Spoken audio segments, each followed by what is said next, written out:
Good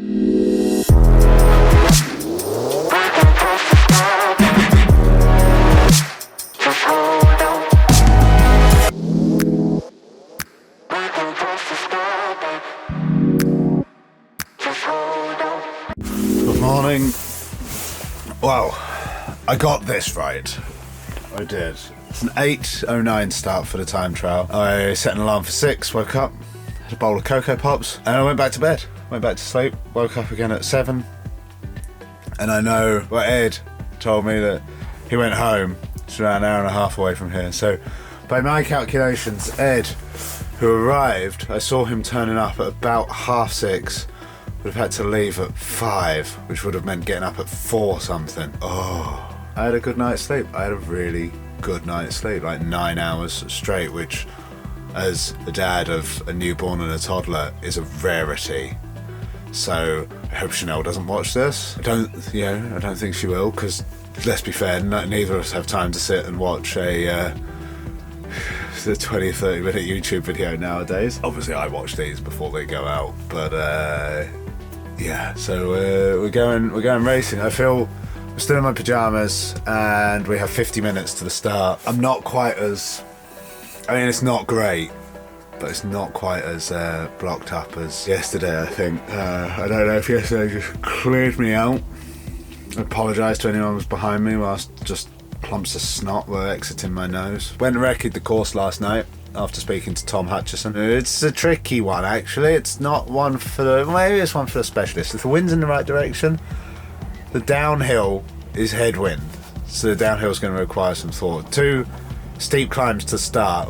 Steep climbs. 2 inclines to start, short, which is annoying because you kind of have to go into the red at the start of a time trial, which I don't like doing, but you got to get up them. So incline, quick descent, steep incline that then goes into a false flat that lasts for eternity. False flat is still climbing, and then the last 6 or 7k is marginally downhill, but like a pedaling, very much having to put the power down still downhill. So tricky. It's gonna be hard. So, and then I'm probably going to go back to bed. 3, 2, 1.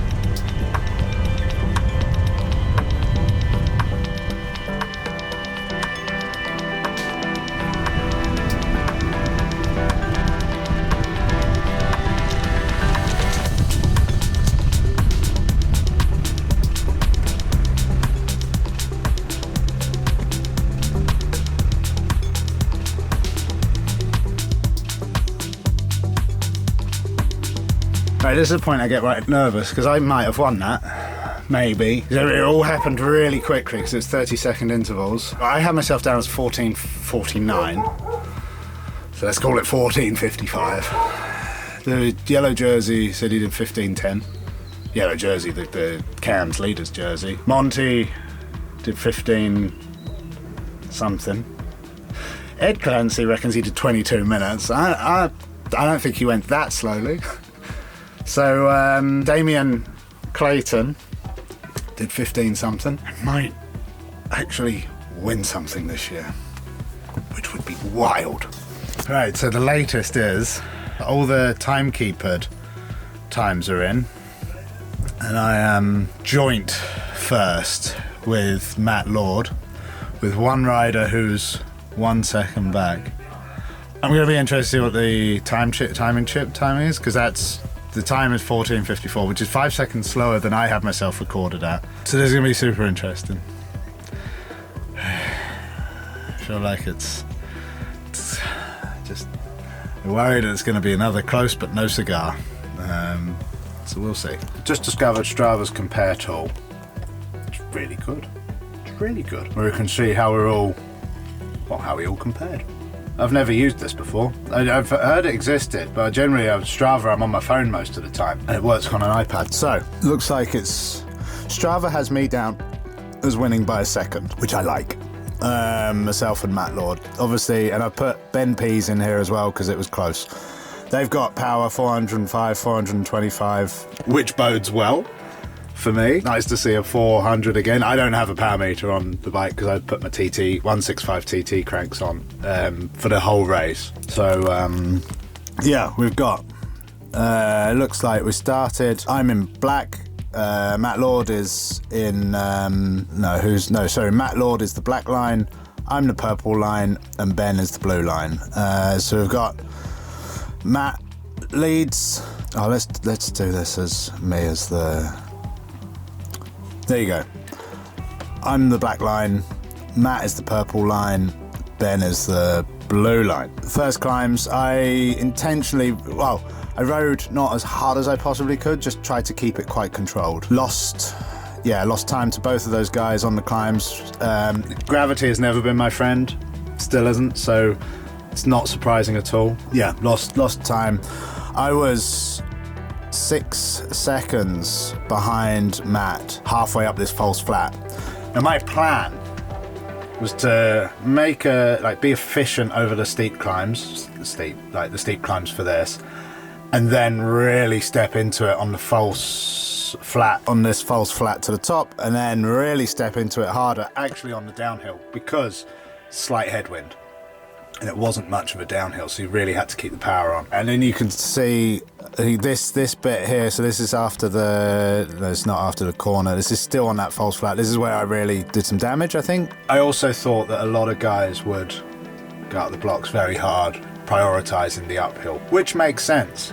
But I also thought, I'm going to play to my strengths here. I'm going to be good enough on the uphill and then lean into aero and going fast. So this is something when I was traveling fast, like gearing, again, it's something that I don't think anyone teaches you, because it's a real fine art for time trialing. Sometimes you feel like you're going at terminal velocity for the speed, and then you just shift up one more gear, and it kind of feels like you're labouring the gear a little bit, like cadence is a little bit lower, but the speed just comes and you just find you can get on top of the next gear. And obviously if you're getting on top, same cadence and gear higher, it doesn't feel like it, you can, but just sometimes fetching that, being brave enough to fetch that extra gear and try and get on top of it. I did that a couple of times, and I think that's possibly what helped. And certainly it was around this region that's what I was really trying to focus on. Like, can I fetch another gear? Can I go from the 13 to the 12? And yeah, and that shows that's where I pegged back the deficit, and then just started to edge away a little bit. And then Matt had obviously a stronger finish. I was pretty cooked by that point. If I was to hazard a guess for Matt's ride, he went very hard, really hard, started to struggle a bit, and then came good at the end again. And speaking to another couple of guys, that was the lay of the land for another couple of guys as well. So yeah, tricky course.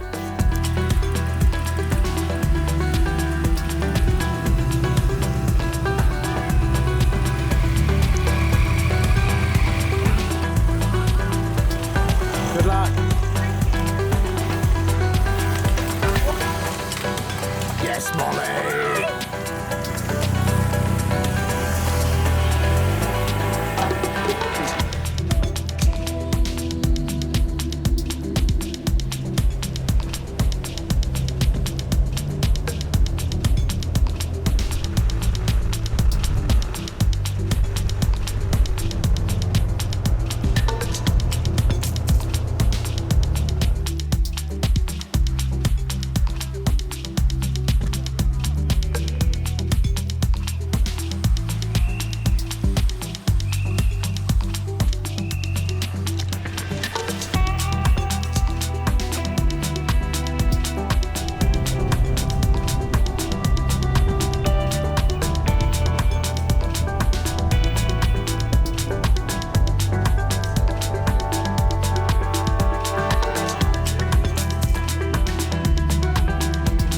How did you get away yesterday? Because that was so fast. So I actually needed a piss for the first hour and a half of the whole race. Right. So I was sat on the back trying to go to the It's toilet. not how I expected this to start.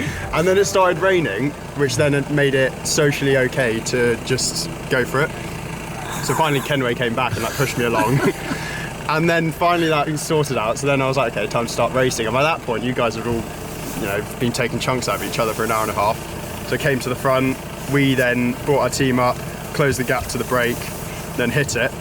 And 4 of us were away and we just worked together for the next 2 laps, and then it was just sprint at the finish. The other guys were cooked from, like I said, just racing for the first 2 hours. Mine, you raced for about half an hour of that. So it's kind of luck in many ways. That I didn't go to the Negative toilet split before at the a race. road race. Exactly, yeah. It was a tactic the whole way. Yeah.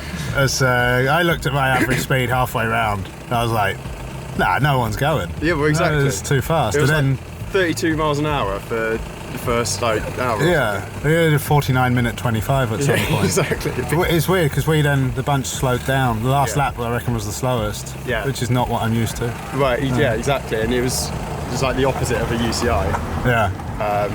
That's when people just get tired and then their legs fall off. And then as soon as like half the field give up, it's just no one chases stuff anymore. Yeah. So no, it was kind of a bit of luck, to be fair. But then, TT this morning went okay. Yeah. So kept your lead. Kept my lead, but now I have to wear a medium-sized flappy jersey. So no brake reaction. Well, today. they didn't make you wear it this morning, to be fair. No, they didn't, That's a which is win. nice of them. Yeah. Because you would not be leading if you were wearing that. Well, I think I'll be getting the sewing kit out in the next hour and see what I could do. Yeah, fair. Well done. Cheers. Good luck this afternoon. Thank you very much. Go on, lads. Oh, Bob. Yeah, come right. Got it? All right. What thing to do with it? Why is Dowsett taking a video? Look at this, Ed Clancy, the ultimate Cams ambassador. He's got the jacket, he's got the van, and he's got the number plate. I love it. Sun's out. I can't wait for this afternoon. Yeah. I only just got you in the TT. It's like 2.5 minutes. Is that what I lost? It was a long way though, wasn't it? You know what I mean? I think I lose a lot of time like that on a big. I think GC's gone for you. Do you know how much time I lost yesterday? 4 minutes. Oh, is that all? Yeah. So we're only 6 minutes down. About that, yeah. Stranger things have happened, mate. This is true. We are still none the wiser. Mainly because the women's stage 3 is going on right now. So, not expecting to know, but me, I want to know. Some results updated to show Matt Lord ahead of me, and then they disappeared again. So we do not know.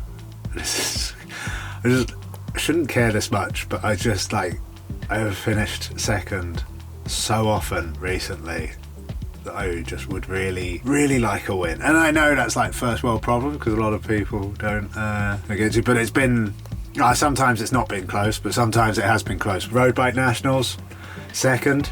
Fair and square for anyone that wants to delve into that. Circuit TT Champs, second. Fair and square. Bridesmaid position, I'm not enjoying it much. I'm not enjoying it at all. Yeah, so we will see. If that is the case, it means Matt, so the Strava segment is 14 seconds shorter than the timekeeper's timings. No, if that's the case, Matt started strong and he finished strong, which would be, I would imagine, obviously where he got me. If that's the case. Either way, it's super close. I actually spoke to inside the village hall, the lady who was the timekeeper. She said when I came in, it was chaos because 4 of us kind of crossed the line within sort of 5 seconds of each other. So yeah, that's why the timing chips are in place for the case of in case of human error. So yeah, I care. I really do care. Either way, it puts Matt and I third and fourth. Like whatever happens, puts Matt and I third and fourth on GC. Seb and Toby Barnes are still first and second. They rode good TTs. So and this afternoon's circuit is tough. It's really tough actually. It's the same circuit we just time trialed on. Just a series of hills, 3 short kickers followed by quite a significant false flat. So yeah, and a bit of now GC strategy thrown into. I don't understand. I don't understand this racing anyway. Now that GC's thrown in, our team's going to work together. BCC and Spectra, are they going to work together? Are they not? How's it going to go? Are the GC guys going to be on the attack? Like, are we going to let a break go? But then what's the gap? Like, you can't let a break go by much because no one's lost out that much. Yeah. Just getting ready to go to the third and final stage. Just a quick one to thank sponsor of this video, which is Ketone IQ, who have just come out with Ketone IQ plus caffeine, which tastes like peach. Flavoured ketones rather than the ketone flavour that exists, which is a big step forwards, to be honest. The original, not great. The successor, not bad. This is peachy. Ketone IQ is clean shot of energy with no sugar or no caffeine, or with caffeine now. I take it just before racing with the caffeinated version, a good 45 minutes before race starts, so that the caffeine's fully in your system and working. And for me, the biggest thing I feel is the cognitive benefit. I'm just more alert. It's like a caffeinated alertness. I think my decision making becomes better, not excellent, but that's down to me, not the ketone. It's just better. I'm very much more in the moment, I guess. So you can save 30% off of your first subscription with Ketone IQ. Everything you need is in the link in the description below. They work with top athletes like Sam Laidlow, Jumbo Visma, Lisa Bike, Wout van Vingegaard team, and me as well. So everything you need is in the link below. I'm going to get this down my neck, and we're going to continue to go racing on the third and final stage, where I am, I think, 4th on GC. I think.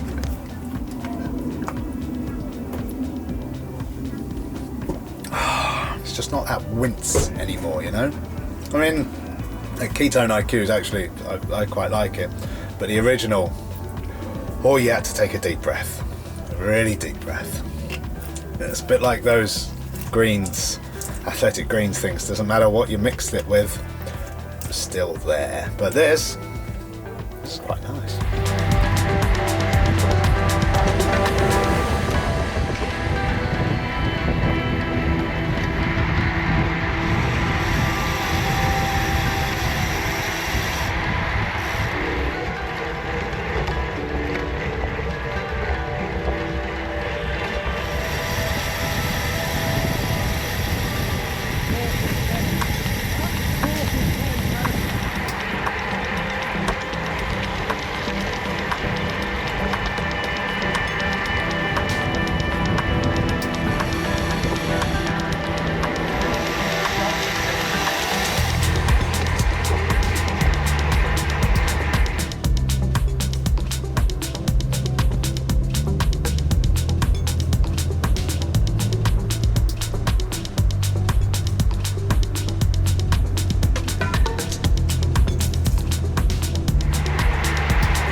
Yeah, it was fast. I had the legs. I've actually really had the legs, but the break went early on with no one in the top 10, but gaps are too tight for that to like matter. So it's like, and then so I was fourth. So Seb, the Jersey, who's very active, in my opinion, too active, because then, but yeah, understandably, completely understandably, but. He's in a position where you got to be willing to lose the race to win it. He was so active in like sort of trying to close the gap down, get people to work, and it sort of everyone else was like, well, he's the most motivated person here, so we'll leave it up to him to pull this back. Came and asked me, and I sort of said 4th, 14th. Doesn't really matter to me, so I'm willing to roll the dice and like lose a race. But then I'd heard, I assumed Matt Lord, who did win the TT, was in the break, and then a chap came up and said he's punctured out the race. I was like, oh. But then now that changes things, because now I'm defending a podium spot. So then I became very active, pulled the brake back, not me, but we then suddenly were quite cohesive. Pulled the brake back a bit. It went from being organised to messy, got in a break, or a break that I thought was strong enough to bridge. Monty was there, and Damien Clayton, who else? Yeah, there were some good guys who were working, but then that got pulled back. It was, couldn't have done much more. We had them in sight at the end, so GC's going to be close. I'm not envisaging hanging on to my, third place at all, just because the gaps in the TT were too small. For sure there was someone up the road who was within whatever it was, half a minute on the time trial this morning. So I still do not understand bike racing, but that was a productive weekend. It's Father's Day.